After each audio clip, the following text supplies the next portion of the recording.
Well, we started the show talking about Gen Z and their earlier dinner time, so we're getting closer to that dinner hour, and maybe you're deciding what you want.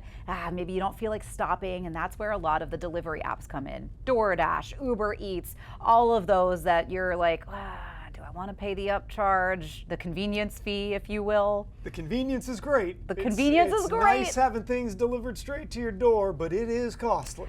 It will cost you. A study finds that McDonald's meals are significantly more expensive when ordered through delivery apps. The study analyzed a standard McDonald's order, including a Big Mac combo meal, a quarter pounder with cheese deluxe large meal, a 6-piece chicken McNugget Happy Meal, and a hamburger Happy Meal across 100 largest U.S. cities via DoorDash, Uber Eats, and Grubhub. That was the other one I forgot. The findings show that the average in-restaurant cost for this order is $36.95, marking a 23.7% increase. And by the way, let's pause there because that's only since what year? I think it's on there. 2023. Yeah, so it's 2023. So that's not a lot of time to go up by 23%.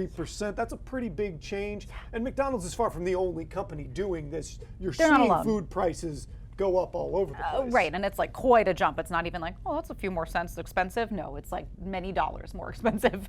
However, ordering through delivery apps raised the average cost to $62.36. That's a 7.8% increase from 2023 as well.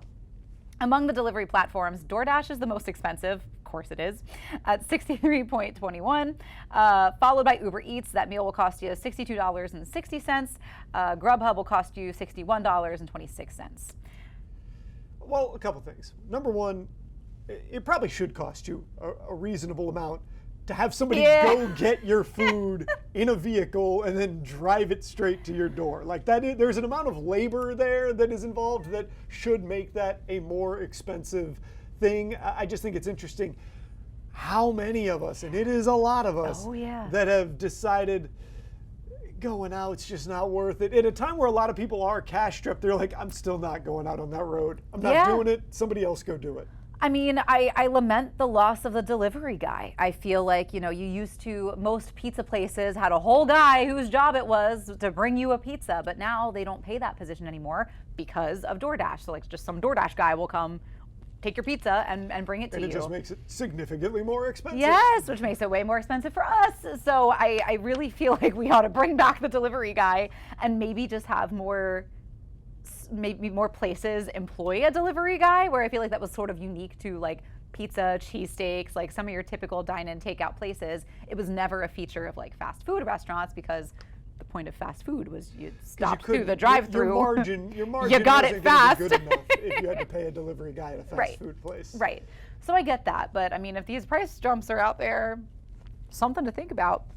They do say that despite these price hikes, the average markup for delivery orders has decreased from 93.8% in 2023 to 68.6% in 2025, with Uber Eats showing the largest reduction. So if you are sitting there thinking, ooh, I really don't want to brave the traffic, Uber Eats might be your better pick. And I wonder what's leading to that change. I wonder if it's just that there are more people doing the delivery services, or if it is just a reaction to people being a little cash strapped. I'm not quite sure why the numbers have gone down there, but it's interesting to know that they have. Yeah, I mean, it could be, like you said, if more and more people I know more and more people who have picked up a DoorDash job or Uber, or like more people are picking those up as valid side hustles, I think, now more than ever. So maybe that does help lower the cost a little bit. I don't know. I don't know if we can call them side hustles anymore. I think we just have to call them hustles. That's true. I think a lot of times you need all of that to just make it through. You do. But experts suggest, and you'll never guess what they suggest, opting for self-pickup or using promotional codes to bring down the cost. Yeah, listen, there are plenty of times, and we've all been that person, and we all know that person who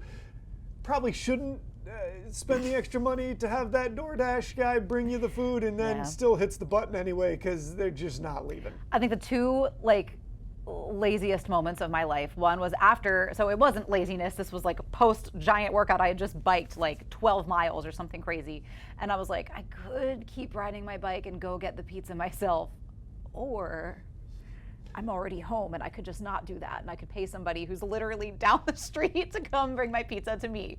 And so I did that. And I think the one time that I ordered a coffee via DoorDash and I was like $13 And that was I think my last like official DoorDash order. Yeah, if you're just getting like one was thing, so that is sad. an expensive way to live life. But there are times and places for it. Sometimes you just can't get away. Yeah. Like you got stuff going on, or or you're not feeling well, That's or whatever true. it might be. There are a million reasons why these things exist and why they're going to keep existing. It's just interesting to see how the numbers are fluctuating. Yeah, something to keep in mind as you're making your dinner plans, on your way home or wherever you may be right now.